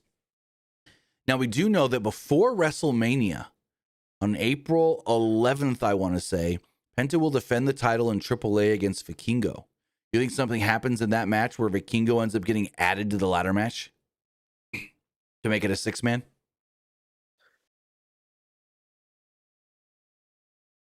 I could see it. So could I. I could see it, but I don't think it's like a way for like Vikingo to get called up to the main roster. I think it's just a one-time thing, and then they'll probably just have Vikingo do some NXT stuff. I don't know, because Vikingo did do like an interview recently saying something about working main roster. So maybe that was just mentioning Mania, but not Mania to give the spoiler. Probably. Basically, Adam Pearce went to Paul Heyman again, said, where's Brock? He said, Brock left. And they said, you check your email. And Heyman made fun of him again for wanting him to check his email. It's kind of getting a little redundant. Then Then, weird as shit, because I was confused by what the hell was going on. Dominic enters the ring. I didn't realize we had went to commercial break at this point. Remember, I'm watching on international Netflix. So Dom enters the ring, just cuts a basic promo on how he's going to beat Finn at Mania. And then all of a sudden, we come back from whatever this commercial break was, and Paul Heyman's in the ring. I'm like, wait, what? What? I was so confused because I thought Dom was coming out during the regular show. No, it was a commercial, and I didn't even realize it. So you didn't even see Dom come out, did you? Yeah, it was all during a break. It was all, Dom came out there and talked for like not even 2 minutes about his match with Finn, and that was it. Weird. Paul Heyman comes out, and he gave, Howard Finkel a mention before announcing that the Vision were the new World Tag Team Champions. He said that he tried to give the fans Lesnar versus Femi tonight, but the wannabe mid-level suck-up mid-management pseudo general manager Adam Pearce got in the way and didn't let it happen. Also, the big man, the big boss, Triple H, didn't let it happen either. He didn't mention that. Adam Pearce interrupts and goes, Paul, did you check your email? Heyman said there's nothing Pearce could tell him that he didn't already know. Pearce goes, really? Well, we've been informed by the Boston Police Department that they dropped all the charges against Seth Rollins from last week.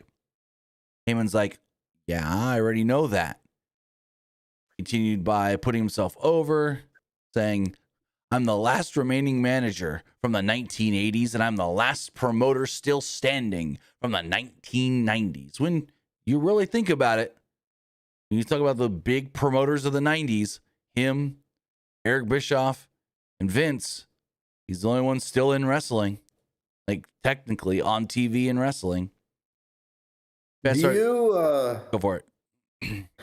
Do you remember that Paul Heyman ECW clip of like him saying like, I want to thank everybody for watching ECW because like the cable network would never show commercials trying to promote ECW. Oh, that was that was a thing. They never ran ECW commercials. Like it was always Vince McMahon always tell the network don't air them to try to take us down. Yeah, it was a weird. And then they ended up taking their TV deal basically when they moved from USA to TNT, which then turned into Spike. Or TNN, I mean, not TNT, TNN. But anyways, Adam Pearce said, well, that's not the only thing. You would have checked the email, you would have also seen that as of today, Seth Rollins has been medically cleared to compete. Heyman was shocked, and Seth's music hit. Babyface Seth Rollins, which remember that, he's a babyface, shows up, standing behind Paul Heyman, whacks him with a steel chair, just like he whacked the Shield back in the day. Rollins then set up for a curb stomp, but before he could do anything, he was yanked out of the ring. And I'm like, oh my God, Braun Breakers, but no, it's not. It was fucking Gunther. What? This makes no sense. Gunther choked him out on the announce table and then said, oh, I'm pointing up there. I want you at Mania.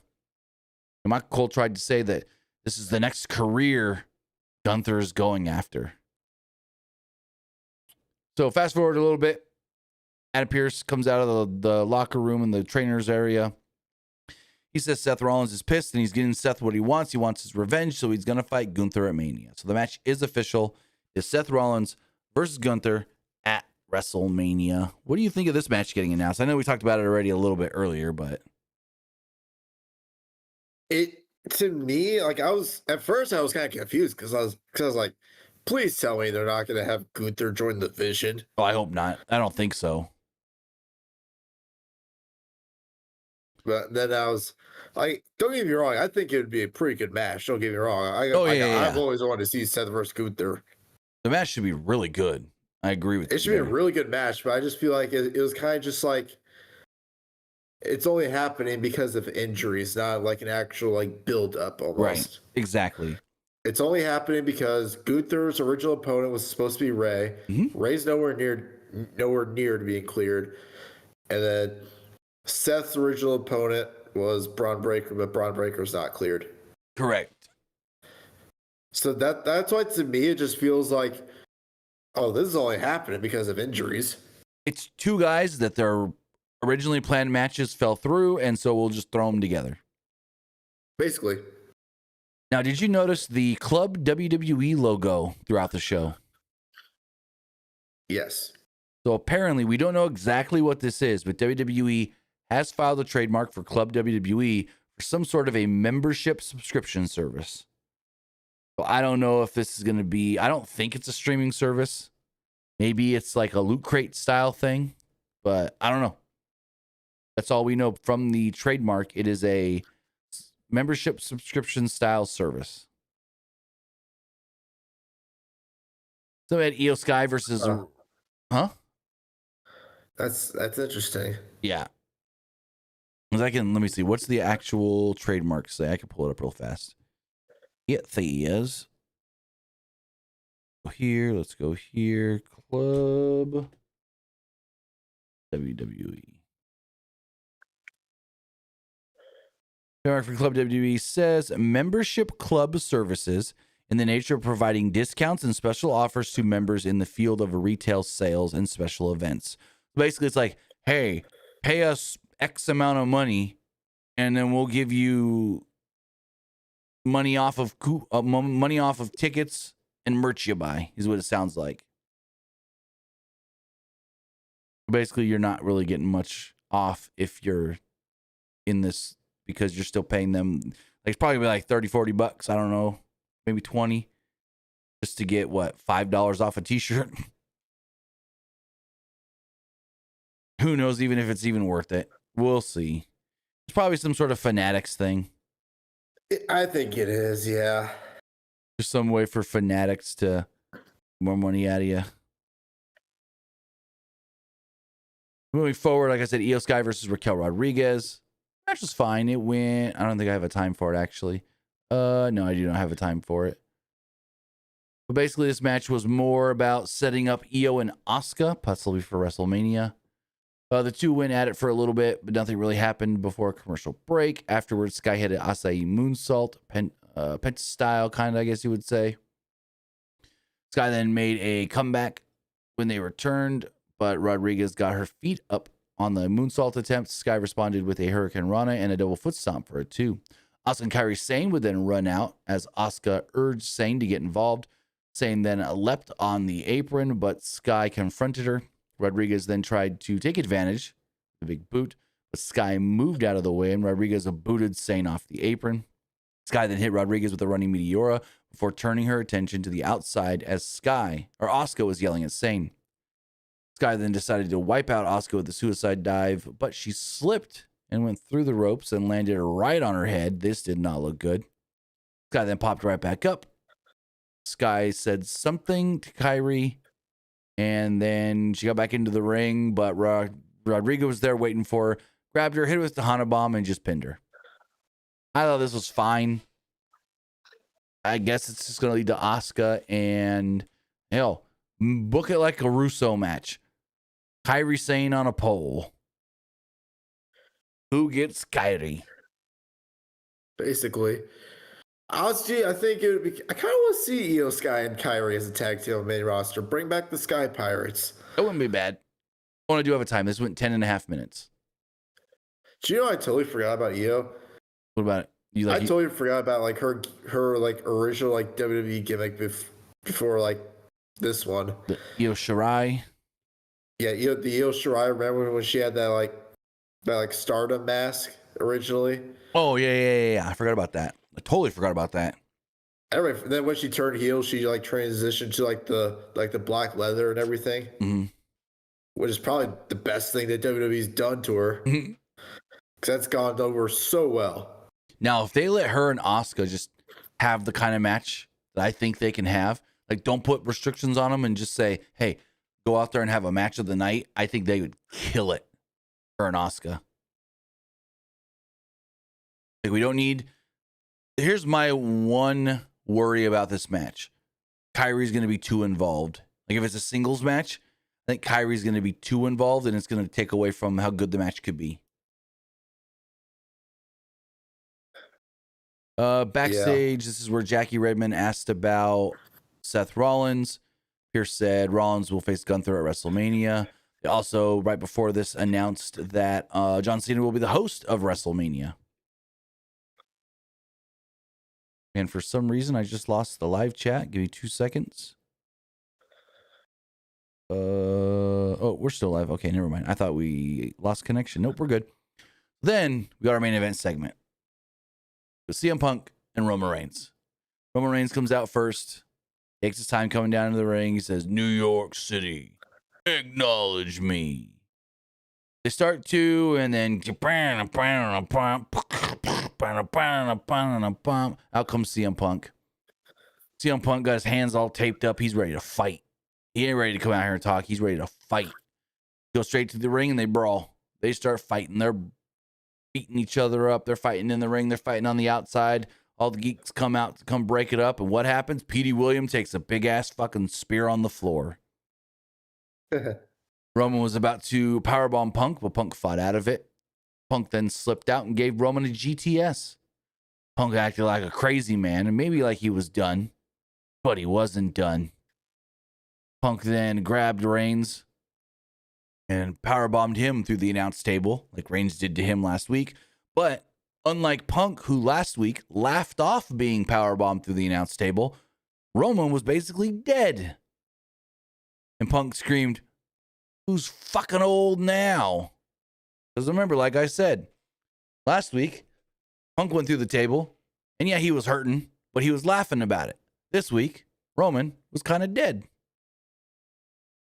Punk then started, he was like sitting next to Roman's prone body, and he goes, Roman Reigns, Roman Reigns. And then he starts punching him to the cadence. Roman Reigns, Roman Reigns. Are you talking about like a Roman Reigns? Oh, that's how he did. Yeah, you're right. Roman Reigns. I did it the wrong cadence. You're right. So I saw some people on Twitter of like people saying how like the US fans have like kind of ruined that chant for like. I mean, a little bit. They stole it from the UK because like the UK was like doing it for like certain wrestlers, but then like they the tried US to do it to everybody. Cool, they brought it back here. Well, that was also singing the song. That was the UK thing. Singing the wrestler's entrance song. Well, except for with Judas. But like for WWE, it was usually just the European crowds doing it. And now a bunch of them try to do it. But yeah, Punk was sitting there punching Roman. Adam Pearce finally pulled him off. Punk posed atop the barricade, like overlooking Roman's prone body. That's how the show went off the air. Not the best of Raws, I would say. I was kind of bored with a good portion of it. So, with that, you know what we thought of the show. Now it's time to hear what you guys thought of the show as we go and refresh the polls. Whoa, what is this? Okay, never mind. As far as the Threads poll does go, 60% liked the show, 20% thought it was just all right, and 20% didn't like it. Looking at the Twitter X poll, 76% liked the show, 23% didn't like it. Looking at the community poll, 84% liked the show, 10% thought it was just all right, and 6% didn't like it. And finally, looking at the live poll, more people liked this show than I expected. 84% liked the show, 15% thought it was just all right, and 2% didn't like it. So with that, guys, that is going to wrap everything up. I want to say thank you for joining us here. Twitch.tv/PWU Unlimited, YouTube.com/Pro Wrestling Unlimited, and podcast services all around the globe like Stitcher, Spotify, Google Pod, Apple Pod, Anchor, iHeartRadio, and so much more. But Luke, tell me where they can find you. You can find me over at Twitter X at Petke_21. And you can also find me over at Twitch at Young Grasshopper Luke. With that, guys, have a great rest of your night. Hopefully, we're back here on Wednesday for AEW Dynamite. If not, we'll be back on Friday Night SmackDown. Have a great night, and we'll see you next time. Have a good one, guys.